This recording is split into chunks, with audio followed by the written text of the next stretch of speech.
See, your problem in life ain't if you aim too high and you miss it. Your problem in life is if you aim too low and you hit it. That's, you messed up now. So when you aim to the moon and you miss, you still amongst the stars. So it kind of keeps you motivated a lot longer, man, to help you push through. Because everybody's gonna have to have a push through moment, because everybody has a turn back moment. The key to making it is you can never turn back. See, God is always coming. See, look, man, when you ask God for something, God boxes it up, put your name on it, and he ships it the day you ask for it. Soon as you ask for it, he ships it. The problem with the package is he never tells you the date that it's going to arrive. If he did that, it would destroy the one element that he requires, your faith. So God sends your package, but he only delivers to Faith Street. If you step off of Faith Street and you go over here to I Don't Believe It Boulevard, he don't ship that. If you step over here to I Don't See How Avenue, he don't ship that. If you step over here to Ain't No Way Circle, he don't ship that. The package only goes to Faith Street. What happens to the average person is that when the package arrives and you ain't on Faith Street, it's just like the post office and FedEx, UPS. If you ain't at it, package got to go back. You know how many packages you got in heaven with your name on it that got sent back? This real talk, man. This is how it works. Being successful, y'all, is not a magic trick. You have to learn the principles of success. You can be successful at anything. You really can, man. I don't have no education. I'm not really like school smart, none of that. And I got a lot of people work for me, got degrees. See, when I don't know something, I pay somebody to know it. Just come stay around here. I come down here and do the gift. I keep telling the jokes. I'm telling you, God has an incredible life for you. All you got to do is ask him for it. Be willing to put in the work. The capacity to strengthen and increase your hunger is the one common denominator amongst the most successful people. Richard Branson's a good friend of mine, and Peter Guber, Steve Lynn, all these guys, they've never lost their hunger. Most people are hungry to achieve a certain amount, make a certain amount of money, and then they get comfortable and relax, or they get a certain level of fitness and then they relax. But, Richard is as driven today as when he was 16 years old starting. I mean, he's like on fire, and he's 65 years old. Warren Buffett is 85 years old. He's as driven today as when, he began the journey, right? And so people that have that hunger, I believe intelligence, I love people that are wickedly smart. And I work to be wickedly smart by educating and training myself and so forth and training my brain. But there's a lot of intelligent people can't fight their way out of a paper bag, right? Hunger is the ultimate driver, because if you're hungry, you can get the strategy, you can get the answer. If you can't model it, you can find it. Another guy I interviewed is a man named Kyle Bass. Kyle Bass took $30 million, gathered money together, a lot of money, but other people's money, turned into $2 billion in the middle of the subprime crisis. That's a very big return. You can say that in 2 years, right? Oh my God. So I'm like, how did you do this? It's historic. There's several books you read and they open up the chapter, and some of the most historic books written recently. The gentleman who wrote Flyboys also wrote one of the books, and he starts out talking about Kyle Bass doing this incredible piece. It's like being there with him. But the way he did it was he risked 6 cents to make $1, and he just leveraged that up. Wow. So he could be wrong how many times and still break even? 15, he could be wrong 15 times and make money. So, but he's also smart as hell. He looked at things, he evaluated things. It's more detailed than I explained in the book, but the core they all have in common is they risked for valuable returns. And I say to you, there's more in you right now than's represented in your bank account. There's more in you right now that's being reflected by your life right now. Your life is not a true reflection of your potential. You have greatness within you. And what's exciting about you and your business is you've now got the way. Whether you use it or not is up to you. Whether you cash it in or not is up to you. Whether you make a fortune or just a little, that's all up to you. Each person's ambition, it's called the same marketing, the same product. These products are the same for everybody here. The marketing system is the same. The difference is each person's philosophy and each person's individual ambition. But whatever your ambitions are, now you've got the ways and means. And here's what you've got the ways and means to do. Serve as many people as you would like. Now here's what's exciting about recruiting. With what you're involved in here, you can directly and indirectly affect the lives of dozens of people. Some of you are going to directly and indirectly affect the lives of hundreds of people. And some of you, if you wish, can directly and indirectly affect the lives of thousands of people. And the pay is accordingly. If you affect a few, you earn that pay. If you affect the many, you earn that pay. But the secret is found in the Bible. Service to many leads to greatness. Now, John Kennedy said it in his inaugural speech. Here's what he said: don't ask. Don't we wish that was the current political philosophy? Where is John Kennedy and his philosophy? John Kennedy said, don't ask. That's important if you understand philosophy. He said, don't ask what the people can do for you. Don't ask what the country can do for you. Don't ask what the government can do for you. That's not how you get rich. That's not how you have high self-esteem. That's not how you get trophies to put on the mantle above the fireplace, asking what the people can do for you. Don't ask, he said, what the people can do for you, but ask, what could I do for my country? And the country means the people. What could I do for the people? I want trophies. I want recognition. I want high self-esteem. I would even like a chance to make a fortune. John Kennedy said it's easy. Don't ask what the people can do for you, but ask, what could I do for the people? Could I directly and indirectly serve many in my country? Now, Zig probably said it best. Zig says money isn't everything, but it ranks right up there with oxygen.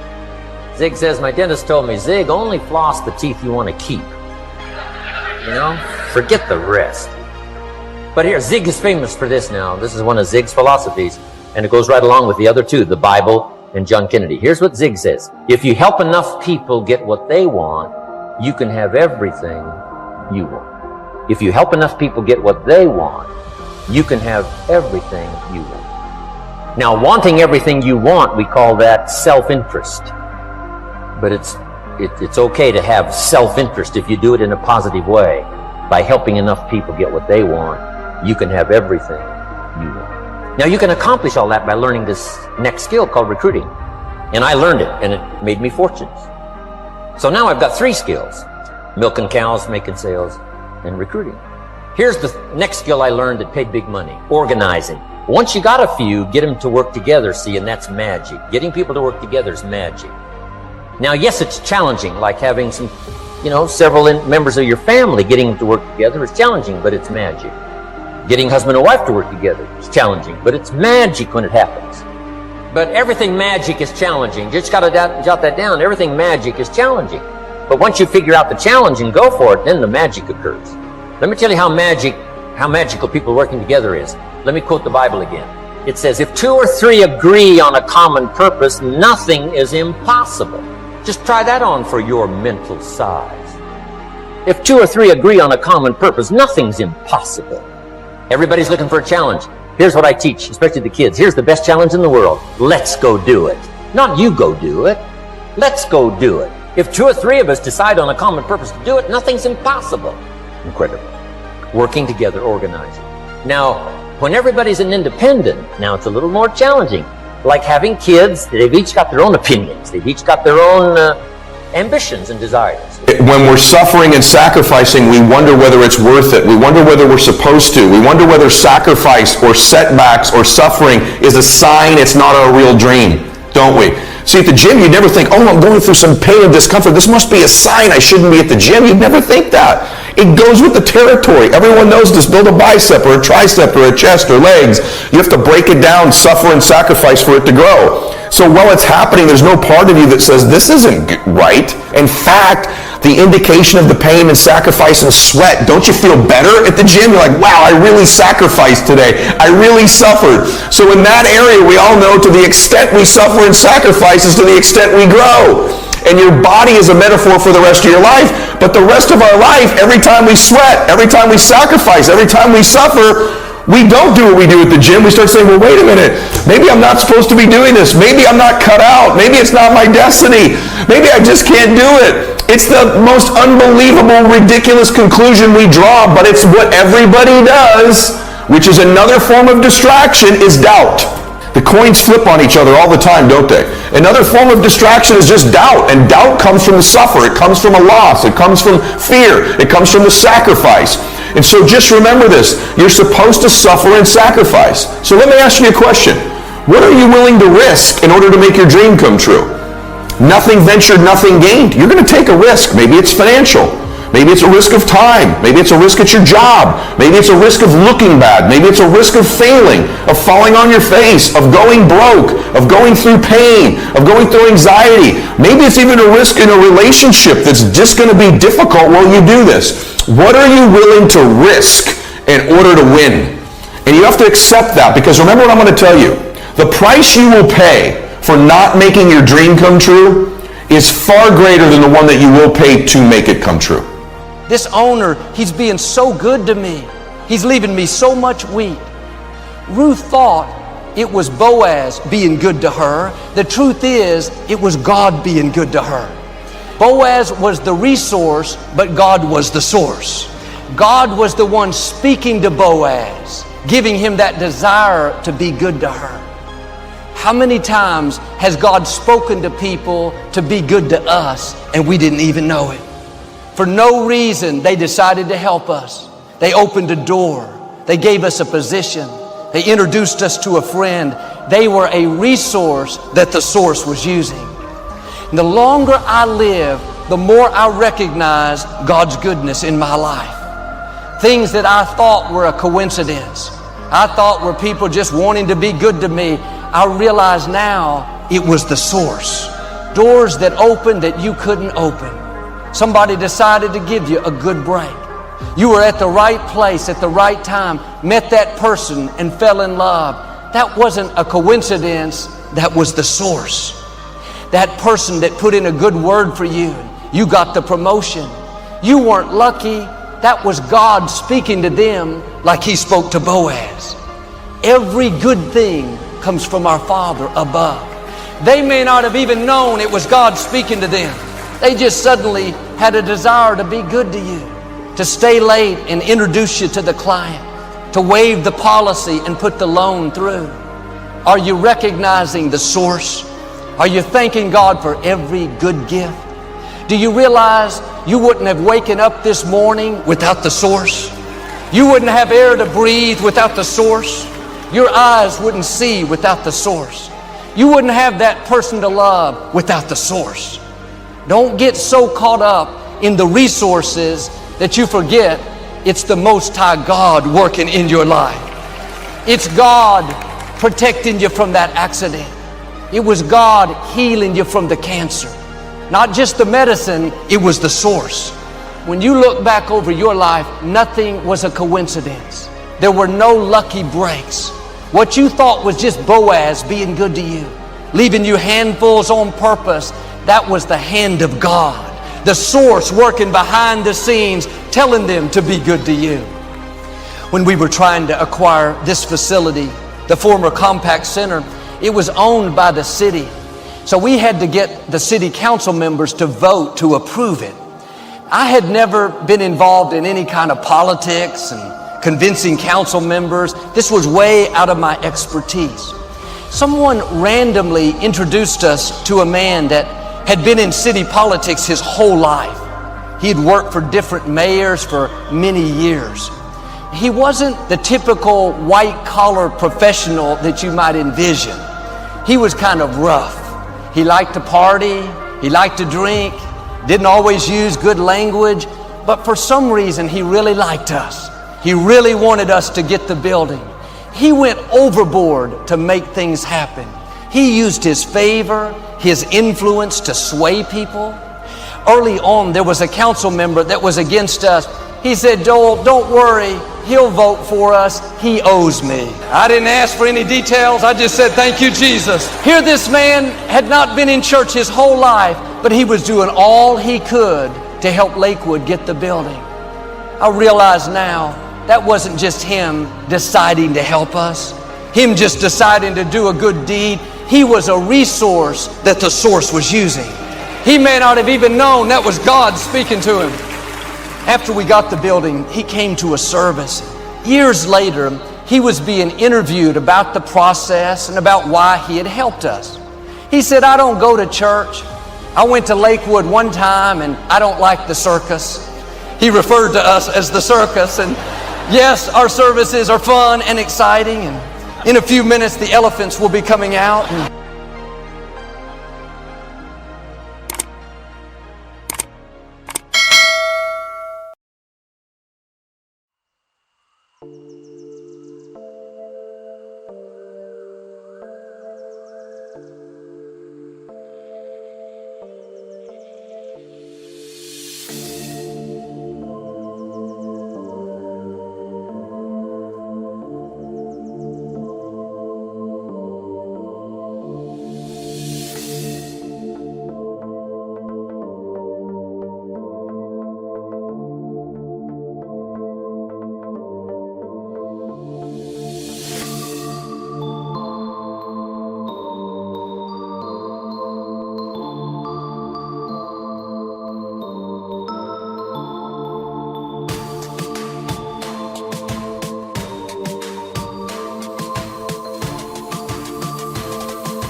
so high I'm hypnotized. What's up is down, what's left is right. Chasing stars and holding you. I can't see the end, but we'll see it through.